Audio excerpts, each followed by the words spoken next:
Imagine waking up tomorrow morning. Nothing around you has changed. The same bedroom, the same job, the same bank account, the same challenges.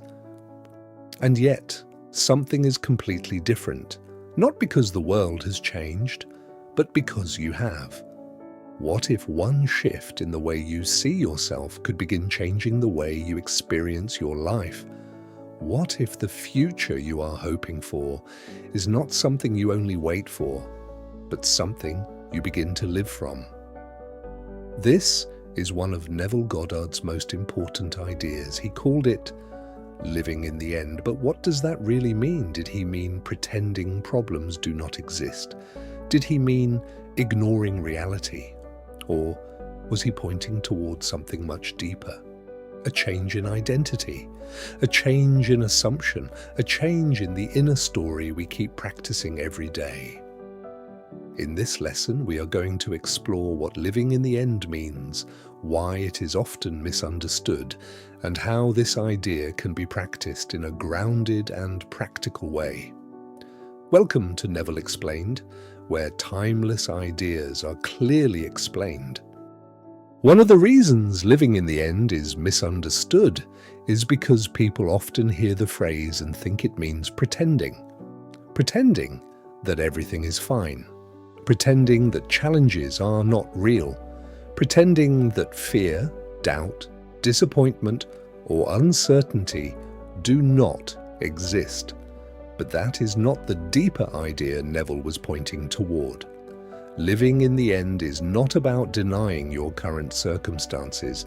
It is about changing the inner position from which you meet them. Most of us do not only respond to life, we respond to life through a story about who we are, a story about what is possible for us, a story about what usually happens, a story about what we expect from people, from opportunities, from money, from love, from the future. And over time, that story begins to feel like reality. Every day, we rehearse a story about who we are. Sometimes the story is hopeful, sometimes it is heavy, sometimes it was formed by old disappointment, sometimes it was shaped by rejection, failure, fear, or survival. And without realizing it, we may continue living from a state that belongs to the past. Neville's teaching invites us to notice that state, not with judgment, but with awareness. Because before a person can truly live from a new assumption, they first have to recognize the old one they have been practicing. Let's imagine a man named David. David is in his early 40s. He is responsible. He works hard. He shows up on time. People trust him. But deep down, David has been carrying a quiet story about himself. For months, he has wanted a promotion at work. He knows he is capable. He has experience. He has ideas. He has earned the respect of people around him. But every time the opportunity comes close, an old assumption begins to rise. They have probably already chosen someone else. I am not management material. People like me do not get opportunities like this. At first, these thoughts seem harmless, just private worries, just quiet doubts. But over time, they begin to shape the way David carries himself. He hesitates before speaking. He downplays his ideas. He waits to be noticed instead of stepping forward. He prepares for disappointment before anything has even happened. Then, one morning, David pauses. He sits quietly before the day begins and asks himself a different question. How would I think if I already believed I was the person capable of that role? Not how would I pretend? Not how would I force the outcome? But how would I begin to live today if I no longer argued against my own worth? That question does not magically change everything around him. The office is still the office. The decision has not been made. The uncertainty is still there. But something has shifted. David begins to speak with more clarity. He contributes without apologizing for having something to say. He prepares like someone who belongs in the room. He carries himself with quiet confidence. And little by little, his actions begin to match a new assumption. This is where living in the end becomes practical. It is not simply imagining a different future, it is allowing that imagined future to influence who you choose to become in the present. The first victory is not the promotion, the first victory is becoming the kind of person who is ready for it. Neville often summarized this idea with a simple phrase: assume the feeling of the wish fulfilled. At first, that phrase can sound mysterious, but the idea is this: instead of imagining your desire as something far away, something you are chasing, something you may or may not receive, Neville invited people to imagine from the state of already being the person for whom that desire is natural, not just seeing the thing, but entering the feeling of the fulfilled state. How would you see yourself? How would you move through the day? How would you respond to uncertainty? How would you speak to yourself when fear appears?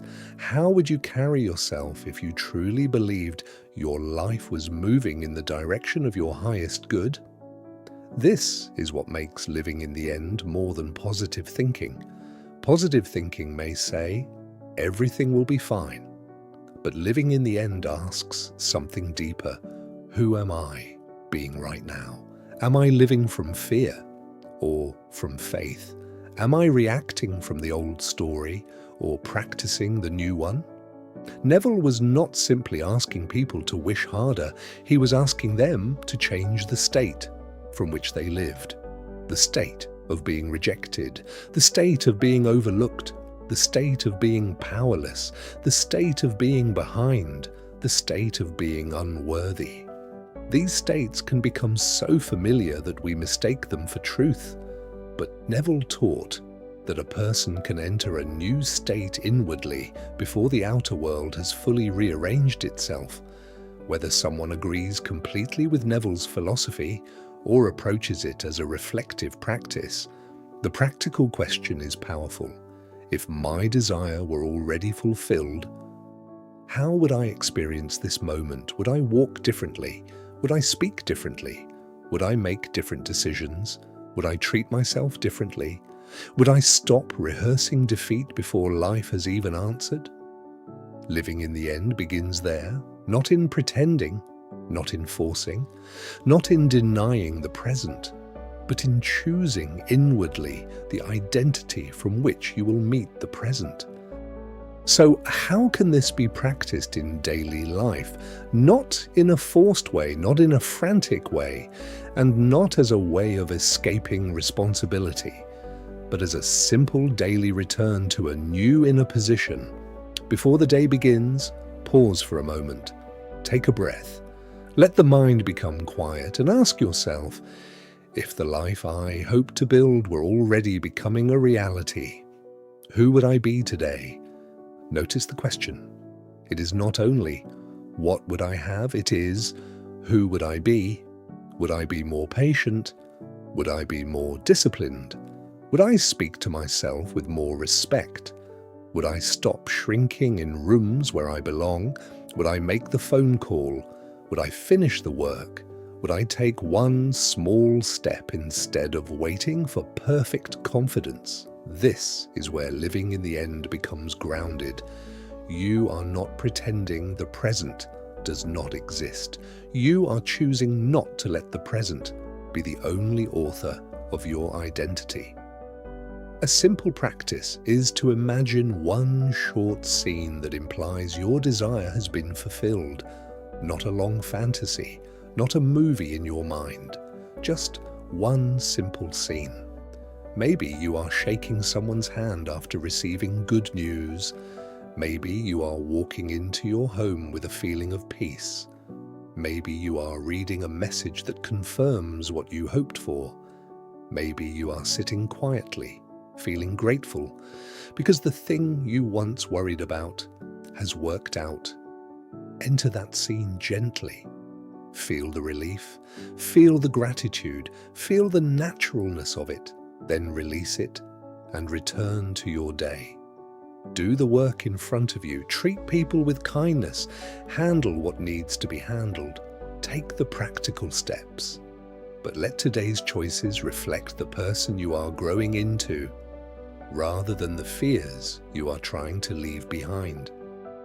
Now pause for a moment and ask yourself honestly, what story am I practicing?